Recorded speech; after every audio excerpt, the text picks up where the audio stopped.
복된 주일입니다. 이 시간에 여기까지 나오신 여러분들 위해 하나님의 크신 은혜가 함께하기를 진심으로 기원합니다. 아울러 여러 가지 사정으로 영상으로 예배 함께 하시는 분에게도 동일한 은혜가 함께하기를 진심으로 기원합니다. 말씀 읽기 본문은 여호수아 12장입니다. 지난주에 말씀드린 것처럼 여호수아는 총 24장까지 되어 있는데 이해하기 쉽게 나누면 1장부터 12장까지가 전반부에서 여호수아와 이스라엘 백성이 가나안 땅을 정복하는 내용으로 이루어져 있고요. 그리고 13장부터 24장까지는 정복한 땅을 어떻게 나누는지에 대해서 나와 있다고 이해하시면 된다라고 했습니다. 그런데 오늘 말씀드린 본문이 그 전반부의 마지막에 해당되는 12장인 것입니다. 그래서 오늘 내용의 말씀을 보면 1절부터 6절까지는 이스라엘 백성이 차지한 땅 중에서 요단강 동쪽편, 그러니까 모세가 이스라엘 백성과 함께 차지했던 그런 땅이 나오고요. 그리고 7절부터 마지막 24절까지는 여호수아가 가나안 땅, 요단강 서쪽편 가나안 땅을 정복한 지역이 어떠한지, 그리고 그 왕들은 어떤 왕들을 전멸했는지 그 내용에 대해서 나옵니다. 그렇게 나오다 보면 지역과 왕들이 상당히 많이 나옵니다. 그래서 이 지역이 어딘지, 그리고 낯선 이름들이 나와서 별로 도움이 안 되고 와닿지 않는다 생각을 해서 좀 자료를 준비했습니다. 제가 자료를 준비하고 또 이렇게 컴퓨터를 이렇게 원격으로 연결하고 또 실시간 방송을 이렇게 연결하다 보니까 계속 에러가 나고 그래가지고 지금 방송으로는 잘 안 나갈 수도 있는데 좀 염두해 주시고 앞을 보시면서 가나안 땅을 정복한 그 역사가 어떻게 되었는지 좀 살펴보도록 하겠습니다. 우선 보면 위성지도로 한번 만들어 봤습니다. 위성지도를 보면 이곳이 사우디아라비아가 있는 그 반도의 팔레스타인 지역입니다. 그 지역에 가나안이라는 그런 지역이 있었던 것입니다. 그런데 하나님께서 말씀하셨던, 약속하셨던 그 가나안 땅뿐만 아니라 가나안 주변에 여러 족속들이 있었던 것입니다. 그래서 그 족속들을 보면 아말렉 족속도 있고 에돔, 모압, 암몬, 아람, 베니게, 블레셋, 그 주변에 여러 족속들이 함께 살고 있었던 것입니다. 그런데 하나님께서 말씀하신, 약속하신 그 땅은 가나안 땅, 그 안에 있는 가나안 땅인 것입니다. 이것을 좀 평면으로 좀 보면 이렇게 되어 있습니다. 평면에 이 팔레스타인 지역이고요. 아래쪽에 보면 에돔 족속부터 해서 모압 족속, 암몬 족속, 그리고 가나안 위쪽으로는 아람 족속, 그리고 지중해 쪽으로 시돈 족속이 있고요. 그리고 가나안과 붙어서 가나안 지중해와 붙어있는 블레셋 족속이 있습니다. 그리고 아모리 족속이긴 하지만 이 가나안의 요단강의 동쪽편에 바산 지역에 옥이라는 왕이 있었고 헤스본이라는 지역에 시온 왕이라는 그런 왕이 있었습니다.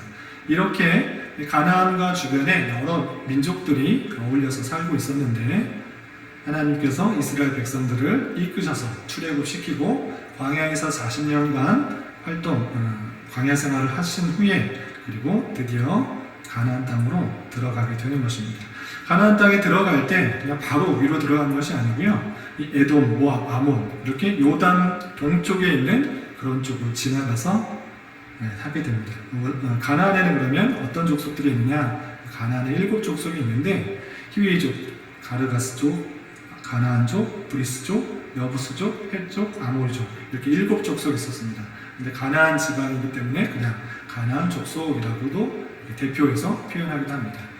이렇게 가나안 땅으로 입성하는 데 있어서 그 지역을 할 때는 요단 동쪽으로 해서 광야를 지나서 요단 동쪽으로 해서 요단 서쪽으로 가는 그런 방식으로 가나안을 정복했던 것입니다.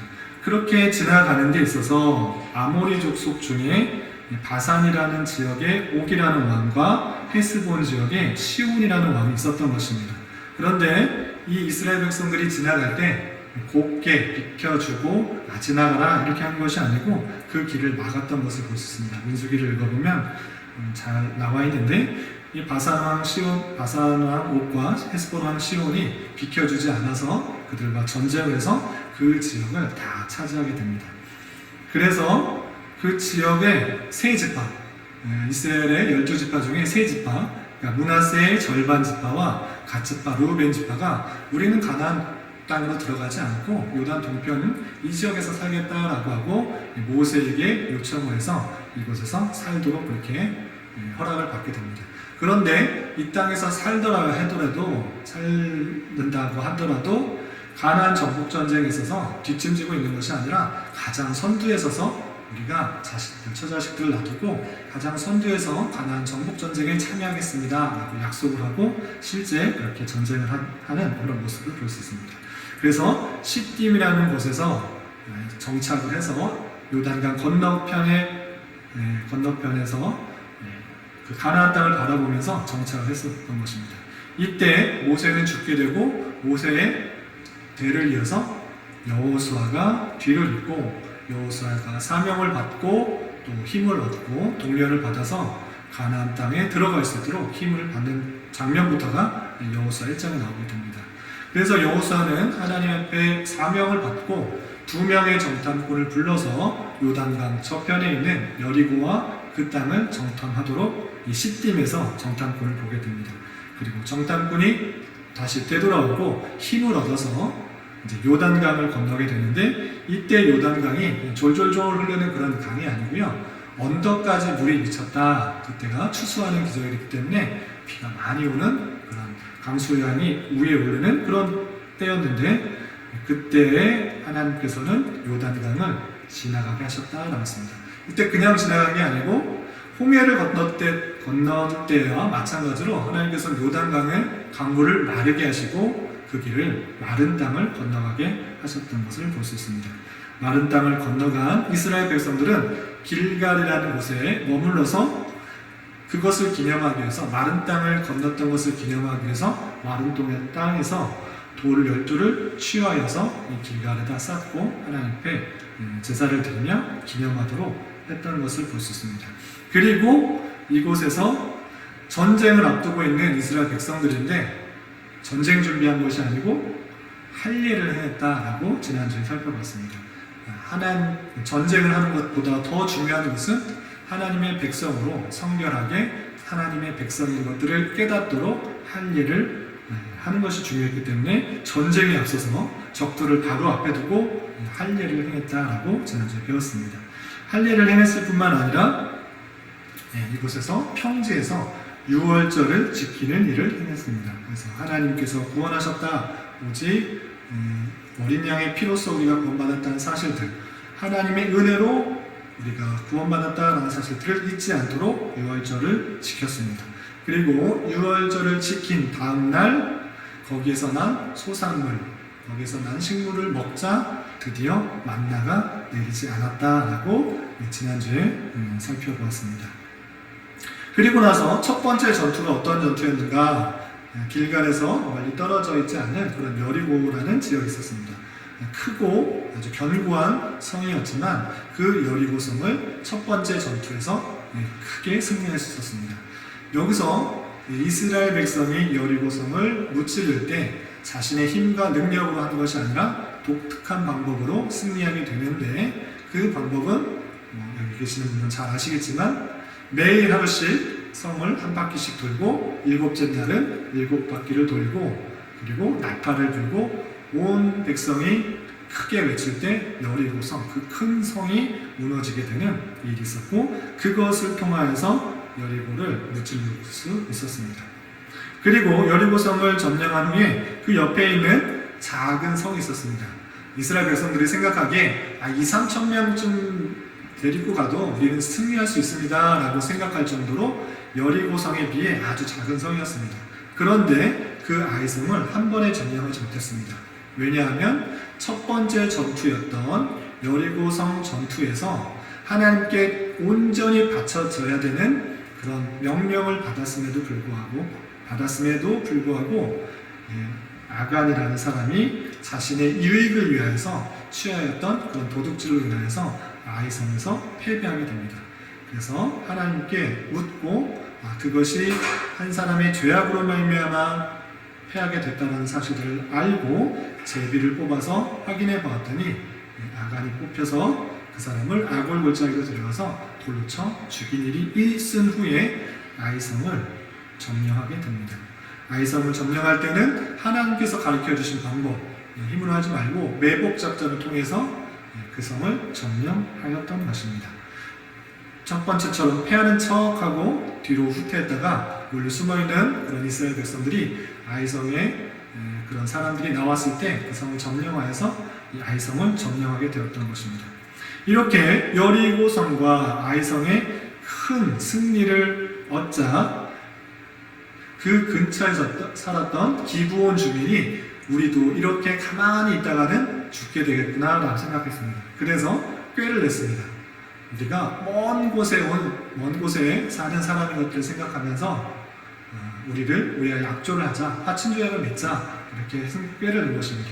그래서 옷도 신발도 먹을 것도 다 허름하게 해가지고 길갈에 있는 여호수아에게 와서 우리와 화친조약을 맺읍시다. 우리가 당신들의 종이 되겠습니다. 우리를 죽이지 마십시오 라고 했을 때 여호수아는 그래?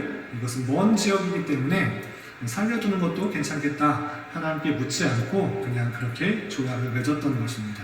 그리고 너를 살려주겠다. 절대 죽이지 않겠다. 이렇게 조약을 맺고 나서 3일 뒤에 소문을 들어보니 그 사람이 먼 데서 사는 사람이 아니라 먼 데 족속이 아니라 그 근처에 있는 기브온에 살고 있는 그런 족속이었다. 그런 주민이었다는 것들을 알고 늦었지만 그를 죽인 것이 아니고 후회하면서 안타까워하면서 그냥 그 조약을 유지하는 하나님 앞에서 세운 언약이기 때문에 그대로 살려두게 되는 것입니다. 그런데 문제는 이때 발생합니다. 기브온, 가나안 땅에 살고 있었던 기브온 주민이 자신들과 연합하여서 이스라엘 백성을 공격한 것이 아니라 오히려 이스라엘 백성에게 화친하였다라는 소식을 듣고 이 기브온과 가나안에 살고 있었던 5명의 왕, 아모리 족속의 5명의 왕들이 연합하여서 기브온 주민을 치는 것입니다. 이스라엘 백성을 치는 것이 아니고 이스라엘 백성은 나중에 공격하더라도 이 배반했던 기브온 주민들을 가만두면 안 되겠다 생각해서 이 연합군들이 기브온 주민을 치는 것입니다. 그때 기브온 주민은 이러다가는 우리가 그냥 죽겠다 생각해서 얼른 길갈에 있는 여호수아와 이스라엘 백성들에게 이 사실을 알리고 도움을 요청했습니다. 그래서 여호수아는 밤새도록 그 소식을 듣자 나 몰라라 한 것이 아니라 화친조약을 맺고 생명을 살려주겠다라고 약속을 했기 때문에 그 약속을 지키기 위해서 여호수아와 이스라엘 백성들은 밤새도록 달려와서 기브온 주민을 구해줍니다. 그냥 기브온 주민을 살려주는 것에서 끝나는 것이 아니라 그 공격하였던 5왕, 아모리 족속의 5왕과 전쟁을 해서 승리하게 됩니다. 그래서 이때 전쟁에서 승리할 때 하나님께서는 특별한 방법으로 승리하게 해주십니다. 어떤 방법이 있었느냐? 아얄론 골짜기에 태양이 중천에 떠서 해가 밤새 계속 가만히 있었던, 머물렀었던 그런 사건이 있었습니다. 달도 마찬가지로 그대로 머물름으로 말미암아 전쟁에서 손쉽게 승리할 수 있도록 그렇게 했고, 그렇게 전쟁에서 칼로 죽은 자보다 그때 당시에 우박이 많이 내렸는데 오늘날 같이 조그만 우박이 아니었던가 봅니다. 그 우박에 맞아서 죽을 정도로 특별한 방법으로 우박을 내리셔서 성경의 표현에 의하면 칼로 맞아서 죽은 자보다 우박에 맞아 죽은 자가 더 많더라 라는 말씀과 같이 하나님께서는 은혜를 주셔서 그 전쟁에서 승리하게 해주셨습니다. 이렇게 5명의 연합왕들을 쳤을 뿐만 아니라 그 기세를 몰아서 막게다에서 그 5왕들을 죽이고요, 림나의 거민들을 진멸시키고 그 밑에 있는 라기스와 호람의 군대를 계속적으로 진멸시키고 또 서쪽 편에 있는 에글론의 모든 사람을 진멸시키고 또 동쪽 편에 있는 헤브론의 모든 사람을 진멸시키고 그 남쪽 편에 있는 드빌의 모든 사람을 진멸시킨 것입니다. 그래서 그 기세를 몰아서 그 남쪽, 가나안 남쪽에 있는 여러 지역과 왕들을 다 진멸시키게 되는 것입니다. 이 이야기를 듣자 이제 남방은 다 전멸시키고 차지했습니다. 북방 왕들이 이제 꾀를 냈습니다. 우리는 이러고 있다가는 밑에 남부지방의 사람들처럼 다 죽겠구나. 그래서 우리 연합해서 한꺼번에 이스라엘 백성을 공격하자 생각해서 이 메론 물가라는 곳에서 여러 왕들이 북부의 여러 왕들이 다 연합군을 다 모았습니다. 다 모여서 연합해서 이스라엘과 싸우자 이렇게 생각을 해서 메론 물가에 모이게 됩니다. 그때 하나님께서는 두려워하지 말고 가서 싸우라라는 말을 듣고 여호수아는 길갈에서 메론 물가로 가서 기습하여서 이 메론 물가에 모인 수많은 바다에 모래와 같이 많은 군사들이 있다라고 성경에 표현되어 있는데 그 군사들을 쳐서 무찌르게 됩니다. 이때 왕들이 북부 연합군들이 세 갈래로 도망갔으나 다 따라가서 다 멸망시키게 되었습니다. 그래서 남부 지방을 먼저 멸망시키고 북부 지방의 그런 여러 왕들을 한꺼번에 그냥 하루 이렇게 쫓아다니면서 이곳저곳 쫓아다니면서 그런 것이 아니라 다 모였을 때 한 번에 무찌르게 되어서 그 가나안 땅과 요단 동쪽 편과 서쪽 편 모두 차지하게 됐다라는 내용이 12장에 나옵니다. 그래서 12장의 1절부터 6절까지는 요단강 동쪽 편에 모세를 통해서 차지한 땅과 왕들이 나오고요. 그리고 7절부터 24절까지는 서편에 차지한 평지, 산지, 경사지, 그리고 왕들 이렇게 나와 있는데 그쪽 지역 이름을 외울 필요는 없지만 어느 쪽으로 지역이다라는 것들을 잘 아시면 되겠습니다. 그래서 12장까지 우리가 말씀의 길을 통해서 살펴보는 것 같이 하나님의 은혜로 가나안 땅을 차지할 수 있었다라는 것들을 기록해놨다라고 생각하시면 될 것입니다. 그런데 아쉽게도 가나안 전체 지역의 모든 사람을 진멸했어야 되는데 그러지 못한 모습이 있어서 아직 정복하지 못한 지역들 그리고 주민들이 있어서 그들로 말미암아 많은 또 어려움들이 발생하는 것들을 살펴볼 수 있습니다. 그런데 이렇게 가나안 땅을 정복한 역사를 보면서 우리는 오늘날 이것을 가지고 어떻게 교훈을 받아야 될 것인가를 아는 것이 중요합니다. 단순히 과거의 여호수아가 전쟁을 잘해서 승리하였다, 땅을 차지했다 이렇게만 이해하고 넘어갈 것이 아니라 이것을 통해서 우리가 깨달아야 될 것이 무엇인지를 잘 교훈받아야 될 것입니다. 그것을 세 가지로 정리해 봤는데요. 첫 번째는 가나안을 정복한 그 역사는 무엇을 말하고 있는가라고 했을 때는 죄악에 대한 하나님의 심판을 보여주시는 것으로 우리는 이해해야 되는 것입니다. 왜냐? 하나님께서는 가나안 백성을 다 몰아내고 거기를 차지해라 내가 약속했으니까 몰아내고 차지하라 라고 말씀하시지 않으시고 거기에 있는 주민들 거기에 있는 족속들을 다 멸절하시라 전멸시켜라 심지어 남녀노소뿐만 아니라 거기는 동물조차 다 죽여버려라 이렇게 말씀하셨던 것입니다. 그럴 때 이런 말씀을 할 때 신약에 있는 하나님은 원수까지도 사랑하고 내 이웃을 사랑하라고 하셨는데 구약에 있는 하나님은 정말 무서운 하나님이다. 전쟁의 하나님이다. 심판의 하나님이시다. 잔인한 하나님이시다 라고 오해하는 것이 아니라 동일한 하나님이신데 구약에서 특별히 가나안 정복 역사를 통해서 보여주시는 하나님은 어떠한 하나님이신가 라고 했을 때는 죄에 대하여 심판하시는 하나님이다 라고 이해해야 될 것입니다. 하나님께서 죄에 대해서 얼마나 싫어하시는지를 보여주는 사건으로 가나안 정복 역사를 우리는 이해해야 되는 것입니다. 실제적으로 하나님께서는 이스라엘 백성들에게 어떻게 말씀하셨는가? 신명기 7장 2절부터 3절 보면 제가 읽어보겠습니다. 여러분 교환에도 있고 앞에 스크린도 있습니다. 참고하시기 바랍니다. 신명기 7장 2절 3절 보면 내 하나님 여호와께서 그들을 내게 넘겨 내게 치게 하시리니 그때 너는 그들을 진멸할 것이라. 진멸 전체 다 죽여라 이런 표현입니다. 그들과 어떤 언약도 하지 말 것이요 그들을 불쌍히 여기지도 말 것이며 그들과 혼인도 하지 말지니 내 딸을 그들의 아들에게 주지 말 것이요 그들의 딸도 내 며느리로 삼지 말라 이렇게 되어 있습니다. 그들을 연합하지 말고 진멸하라 이렇게 되어 있고요. 한 번만 말씀하신 것이 아니고 계속 반복해서 말씀하십니다. 요단을 건너기 전부터 신명기에 이렇게 계속 반복해서 표현하고 있는 것입니다. 신명기 20장 16절 17절에도 이런 표현이 있습니다. 오직 내 하나님 여호와께서 내게 기업으로 주시는 이 민족들의 성읍에서는 호흡 있는 자를 하나도 살리지 말지니 라고 하면서 살고 있는 족속에 대해서 설명하고 있습니다. 호흡이 있는 자를 하나도 살리지 말라, 진멸하라, 모두 죽이라, 남자, 여자, 늙은 사람, 젊은 사람 할 것 없이 호흡이 있는 사람은 다 죽이라 이렇게 말씀하셨던 것입니다. 신명기뿐만 아니라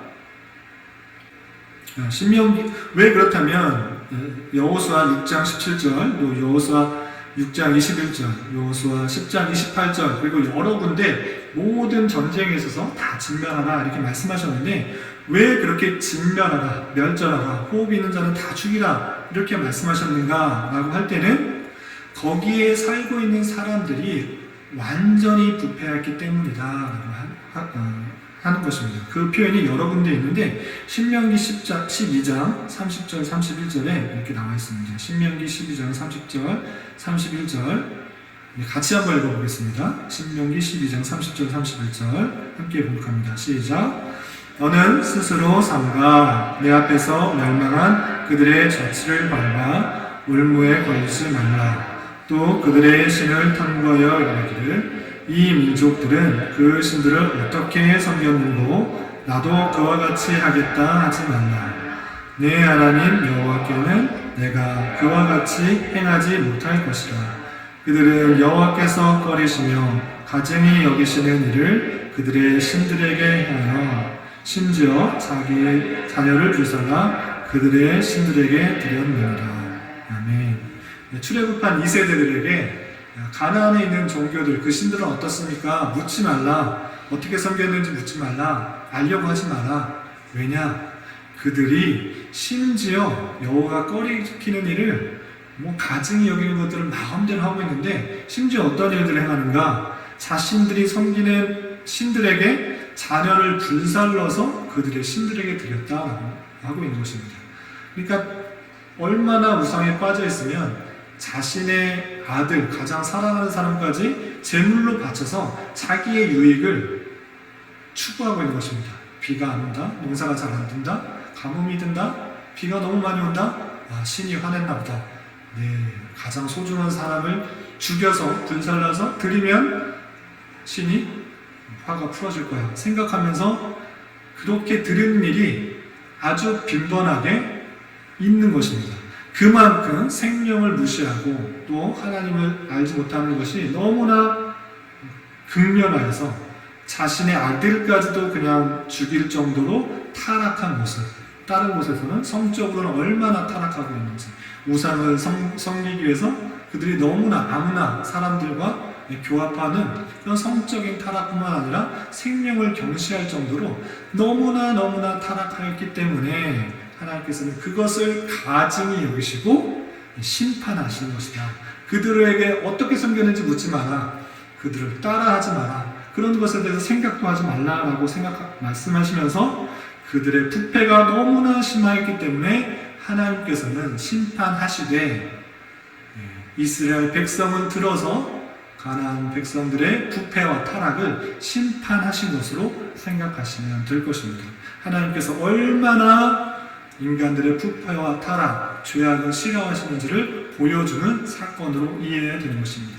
이러한 사건들은 여기 이곳에서만 여호수아의 가나안 정복 전쟁에서만 표현된 것이 아니고 노아 시대 때 대홍수를 통해서 또한 소돔과 고모라의 부패를 통해서 불과 유황을 내리신 것처럼 하나님께서 그 땅에 그 사람들의 죄악이 극심할 때 여러 가지 수단과 방편으로 그들을 벌하신다라는 생각들을 잘 알아야 될 것입니다.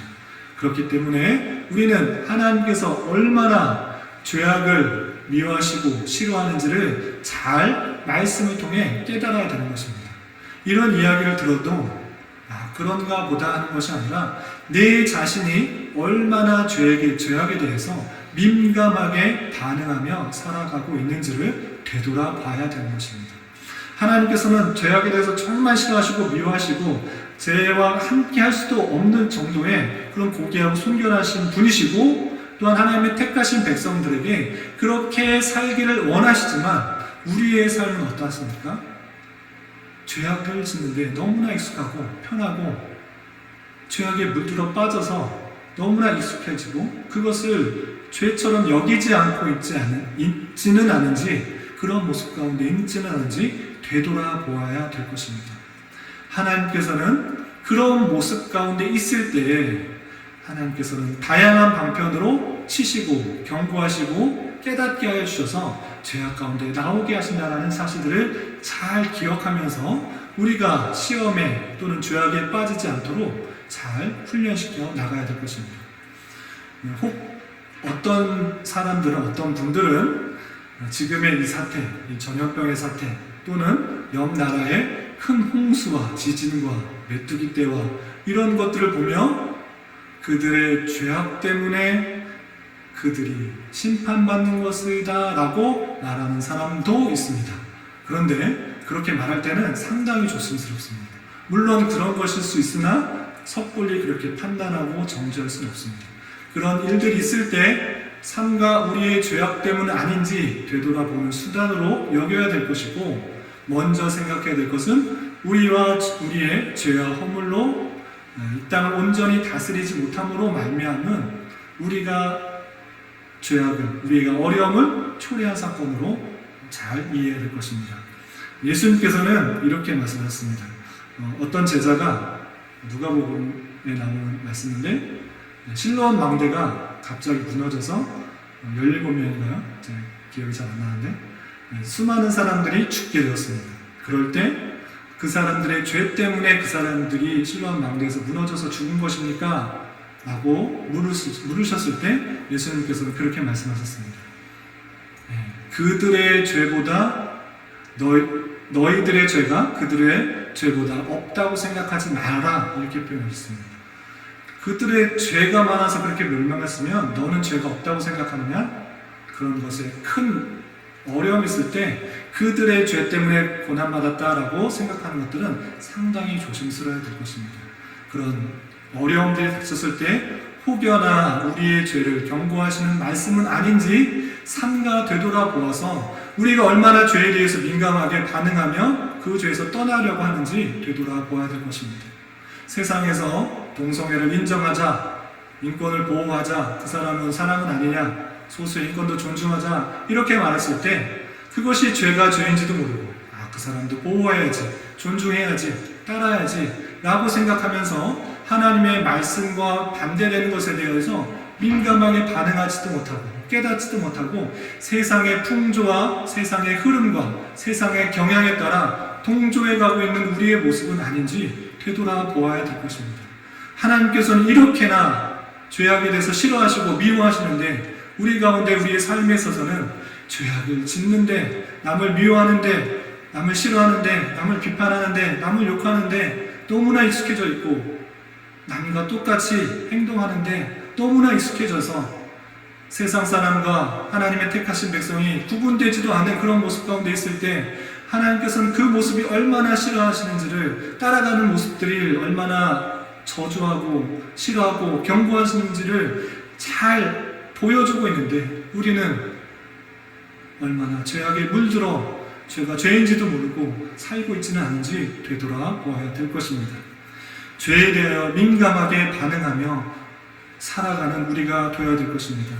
하나님께서는 죄악을 미워하시고 싫어하시고 하나님의 택하신 백성들이 그곳에 빠지지 않도록 하시는 그 말씀들을 잘 깨달아 죄에 대해 민감하게 반응하며 살아가야 될 것이고, 우리의 스스로의 힘으로는 그것들을 감당할 수 없고 따라갈 수 없다라는 것들을 기억하며 주님께서 제자들에게도 말씀하신 것처럼 깨어 기도하라, 시험에 들지 않도록 기도하는 것이 우리에게 필요하다는 사실들을 잘 생각하면서 우는 사자와 같이 우리를 죄악 가운데 빠지게 하고 우리를 넘어뜨리게 하고 죄가 죄인지도 모르는 그런 삶을 살아가게 하는 그런 사탄, 마귀의 유혹으로부터 이겨날 수 있도록 깨어 기도하며 하나님의 말씀을 밝히 드러내며 따르며 살아가는 자가 되어야 될 것입니다. 이러한 삶을 살아갈 수 있는 저와 여러분이 되시기를 주님의 이름으로 부탁을 드리겠습니다.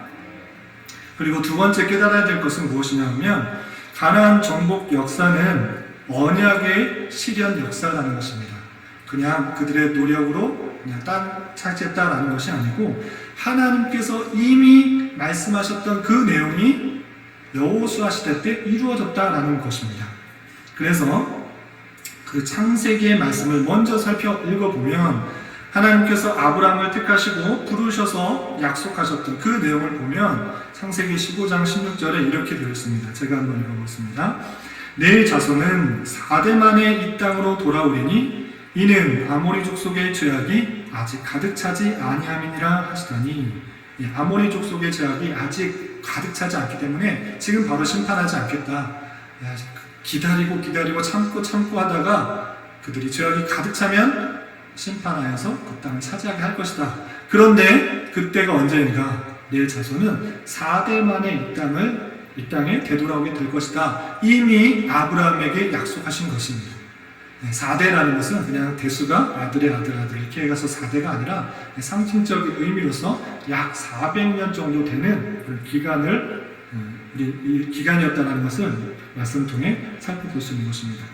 그리고 그 언약의 내용이 아브라함에게 해줬던 것이 실제 여호수아의 시대 때 이루어졌다는 것들을 여호수아서에서 계속적으로 반복해서 잊지 않도록 표현해 주고 있는 것입니다. 여러 구절이 있는데 두 구절만 보겠습니다. 여호수아 11장 23절 말씀 함께 읽어보도록 하겠습니다. 시작. 이와 같이 여호수아가 여호와께서 모세에게 말씀하신 대로 그 온 땅을 점령하여 이스라엘 지파의 구분에 따라 기업으로 주매 그 땅에 전쟁이 그쳤다. 여호와께서 모세에게 말씀하신 대로 그 땅을 취했다는 것입니다. 그냥 그들이 열심히 해서 그냥 취했다 또는 노력을 해서 취했다라는 것이 아니고 항상 그 땅을 차지할 때 그 조건들을 설명해 주고 있는데 여호와께서 모세에게 말씀하셨던 것이 이루어진 것이다 라고 표현해 주고 있는 것입니다. 그런 것이 많이 계속 그 전쟁마다 나오게 되는데 한 구절만 더 읽어보겠습니다. 여호수아 21장 43절부터 45절 말씀 함께 봉독합니다. 여호와께서 이스라엘의 조상들에게 맹세하사 주리라 하신 온 땅을 이와 같이 이스라엘에게 다 주셨으므로 그들이 그것을 차지하여 거기에 거주하였으니 여호와께서 그들의 주위에 안식을 주셨을 때 그 조상들에게 맹세하신 대로 하셨으므로 그들의 모든 원수들 중에 그들과 맞선 자가 하나도 없었으니 이는 여호와께서 그들의 모든 원수들을 그들의 손에 넘겨주셨음이니라. 여호와께서 이스라엘 족속에게 말씀하신 선한 말씀이 하나도 남음이 없이 다 응하였더라. 아멘. 가나안 정복 역사 여호수아가 약 17년의 기간을 통해서 그 땅을 다 정복했습니다. 그런데 중요한 것은 그냥 열심히 여호수아가 힘을 내서 차지했다라는 것이 아니라 이미 아브라함에게 주셨던 말씀이고 모세에게 주셨던 말씀이고 그 조상들에게 계속적으로 그 땅을 주겠다고 약속하신 것이 이루어진 것이다 라고 표현해주고 있는 것입니다. 비록 4대, 약 400년 이후에 있었던 그 약속이 이루어진 것이지만 하나님께서 그 시간을 미리 말씀하셨고 하나님의 때, 하나님의 방법으로 이루어졌다라는 사실들을 잘 알아야 될 것입니다. 이 내용을 통해서 우리는 무엇을 깨달아야 되는가?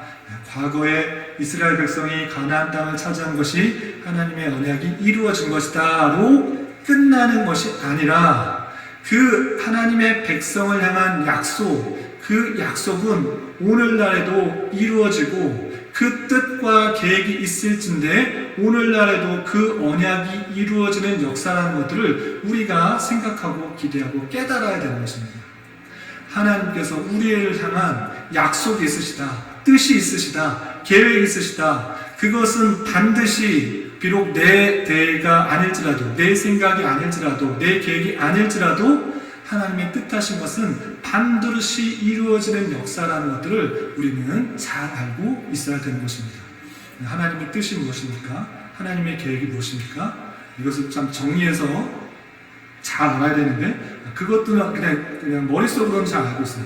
하나님의 언약이 있대, 하나님의 뜻이 있대, 하나님의 계획이 있대. 이렇게 막연하게 생각하는 것이 아니라 잘 정리해서 이해해야 되는데, 언약이 됐을 때 우리는 말씀을 통해 옛 언약과 새 언약이 있습니다. 옛 언약은 구약이라 표현하는 것이고, 새 언약은 신약이라 표현되는 것입니다. 옛 언약은 무엇입니까? 우리가 죄로 말미암아 죽었는데, 하나님과의 끊겼는데 오실 메시아를 믿음으로 구원을 받는다라는 약속이 구약 성경에 담겨 있는 것입니다. 그리고 신약은 무엇인가? 그 약속이 예수님으로부터 이루어졌기 때문에 예수님을 믿음으로 말미암아 우리가 구원을 얻는다라는 내용이 신약과 구약으로 담겨져 있는 것입니다. 이 약속, 이 언약은 변하지 않는 것입니다. 예수님을 통해서 구원을 받는다라는 내용이 있는 것이고, 또한 하나님의 뜻과 계획을 우리가 생각할 때 감추어져 있는 뜻이 있고 밝혀져 있는 뜻이 있습니다. 하나님이 나타내신 뜻은 우리가 제대로 알아야 되는 것이고, 감추어져 있는 하나님의 뜻은 우리가 알고는 싶지만 알 수 없는 것으로 우리가 이해되는 것입니다. 그렇다면 나타난 하나님의 뜻은 무엇입니까? 성경을 통해 우리가 배우면 배울수록 더 깊숙이 잘 알 수 있는 것인데, 나타난 하나님의 뜻은 하나님께서 창조 이전에 택하신 사람과 또 유기자를 만드셨다는 사실이고, 하나님의 경륜 가운데 하나님께서 그 택하신 자를 들어서 예수 그리스도를 믿게 하심으로 구원을 받게 하신 것이고, 그리고 구원받는 데서 그치는 것이 아니라 이 땅에서의 삶이 예수 그리스도의 장성한 분량에까지 이르도록 자라는 것이 이 땅의 성도의 삶이다라는 것을 분명히 밝혀주는 것입니다. 다시 한번 말씀드리지만 우리가 이 땅에서 사는 목적이 구원받는 데 있지 않습니다. 하나님께서 택하신 백성은 하나님의 때에 하나님의 방법으로 복음을 듣게 하시고 믿음이 생기게 하시고 구원 얻게 하시는 것입니다.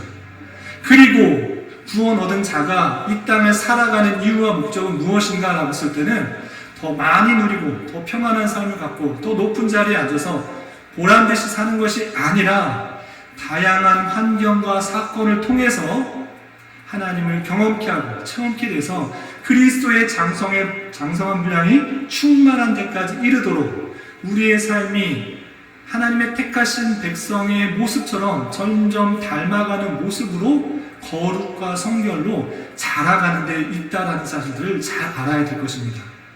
그래서 이 땅을 살아가는데 목표를 잘 둬야 됩니다. 특별히 아직 어린 이 자녀들, 시오, 이 땅을 내가 왜 살아가야 되는가 라고 했을 때 나는 좋은 야구선수가 될 거야, 나는 좋은 유튜버가 될 거야, 좋은 직장을 가진 사람이 될 거야, 높은 직위에 있는 사람이 될 거야가 목표가 되는 것이 아니라 그러한 자가 갖춰야 될 모습을 갖춘 사람이 되어야 되는 것입니다. 나는 유튜버가 될 거야가 목적이 아니라 나는 정말 바르고 착한 것과 선한 것을 만들 수 있는 유튜버가 될 거야. 나는 야구선수가 될 거야가 목적이 아니라 나는 야구선수를 통해서 하나님을 믿는 사람이 얼마나 바르고 잘하는 야구선수가 될 거야 라는 그런 목적이 담긴 사람이 되어야 되는 것입니다. 나는 대통령이 될 거야, 나는 높은 직위에 있는 사람이 될 거야 가 아니라 나는 백성들에게, 사람들에게, 주민들에게 올바른 삶을 살았고 하나님께서 택하신 백성들이 어떻게 살아가야 되는지를 잘 할 수 있도록 공명정대한 대통령이 될 거야, 기업인이 될 거야, 직업인이 될 거야 라는 사람이 되어야 되지, 그냥 단순히 어떤 사람이 되는 것은 별 의미가 없는 것입니다. 이 땅의 성도가 살아가는 이유, 목적, 돈을 많이 벌기 위해서? 물론 돈을 많이 벌면 좋지만 그 돈을 어디다 쓰느냐, 어디다 사용하느냐가 더 중요한 것입니다. 제가 예언의 능력은 없지만 한 가지 예언할 수 있는 것이 있는데 그것은 무엇이냐면 여러분들의 앞으로의 일들은 알지 못하지만 하나님께서는 여러분들에게 다양한 환경과 사건과 여건을 허락하여 주셔서 거룩하고 성결하게 하나님을 아는 지식으로 충만하게 하실 것입니다. 그것은 하나님의 뜻이고 하나님의 방편이고 하나님께서 이 땅의 성도들을 이끄시는 방편인 것입니다. 하나님은 이스라엘 백성들에게 어떻게까지 이끌으셨느냐? 구약시대의 말씀을 보면 그 나라가 멸망하며 성전이 파괴되며 그 하나님을 믿는 백성이 다른 나라에 끌려가야 하는 정도까지 하나님께서는 치셔서 하나님이 어떠한 분이신지를 알게 해주셨다는 것입니다. 마찬가지로 우리의 삶에 있어서 하나님께서 다양한 환경과 방편을 통하여서 하나님 백성을 훈련시키고 또한 이끄실 것입니다. 앞으로 이 나라가 어떻게 바뀔지 코로나 이후에 어떻게 변할지는 잘 모르겠습니다. 그렇지만 그 모든 것을 통해서 하나님께서 택하신 백성들에게 원하시는 것은 무엇이냐? 좀 더 하나님의 뜻을 구별하고 하나님께서 원하시는 삶을 분별하여서 그대로 살아가기를 원하시는 하나님의 그 작전 가운데 있다는 사실들을 잘 깨달아 나태하고 편안하고 그냥 안주하는 삶이 아니라 더욱더 경성하여서 겸비하여서 하나님의 뜻을 분별하며 살아가야 될 것이고 내 자리에서 내 맡은 자리에서 하나님의 뜻이 무엇인지를 분별하며 내 자신이 더욱더 거룩하게 하나님의 백성으로서 하나님의 자녀로서의 삶을 살아가기를 바라시는 하나님의 그런 손길들을 잘 느낄 수 있어야 될 것입니다. 그리고 말씀도 못 드렸는데 감추어져 있는 뜻, 그것은 무엇이냐? 어떤 사람이 구원받았느냐? 어떤 사람이 구원받지 못하느냐? 그리고 내가 앞으로 무엇이 될 것인가?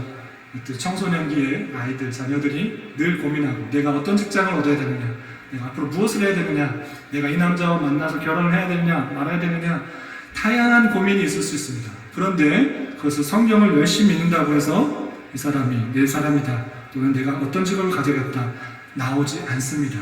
그것은 감추어져 있는 것이고 그것을 모를지라도 심지어 내가 잘못 판단하고 잘못 결정했다라고 느꼈을지라도 그것은 하나님의 뜻과 계획 가운데 나를 훈련시키기 위한 방편이요 길이요 수단인 줄 알아 잘 감당할 수 있는 우리가 되어야 될 것입니다. 그리고 마지막으로 시간이 많이 지났는데 하고 싶은 말이 많아서 좀 많이 늦어졌는데 간단하게 그럼 마지막으로 하겠습니다. 가나안 정복 역사를 통해서 우리가 생각해야 될 것이 무엇인가 라고 했을 때는 그 모든 것이 하나님의 은혜라는 것입니다. 하나님의 은혜 아니고서는 그것들이 이루어지지 않았다라는 사실들을 잘 알아야 될 것입니다.